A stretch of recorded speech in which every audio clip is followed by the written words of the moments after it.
La poule travailleuse. Félisa était une poule infatigable, avec des ailes pleines de force et un cœur plein d'amour pour sa famille. Bien qu'elle soit jeune, la vie l'avait mise à rude épreuve.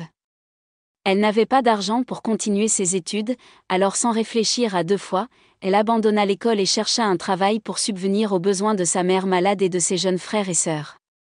Chaque matin, elle se réveillait le soir et partait travailler, grignotant à la hâte quelques miettes. Elle travaillait patiemment et sérieusement, même si parfois la fatigue pesait sur ses paupières.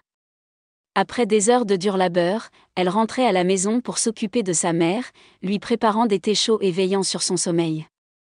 Mais la vie avait encore plus d'épreuves pour Félisa. Après avoir perdu sa mère, elle sentit à quel point le vide dans son âme devenait presque insupportable.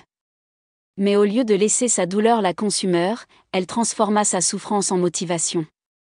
Elle décida de retourner à l'école. Elle voulait étudier la médecine pour pouvoir aider les malades, tout comme sa mère avait voulu les aider.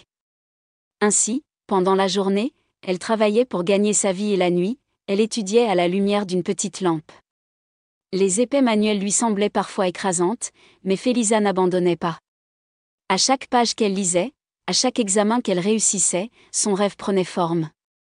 Après des années d'efforts et de sacrifices, Félisa réussit à obtenir son diplôme de médecine. Elle devint un médecin célèbre, connu non seulement pour ses compétences, mais aussi pour la gentillesse dont elle faisait preuve envers ses patients. Elle traitait tout le monde avec gentillesse, sans rien demander en retour, et le village l'aimait pour cela. En regardant sa blouse blanche et le stéthoscope accroché autour de son cou, Félisa sentit que tout son dur labeur avait porté ses fruits.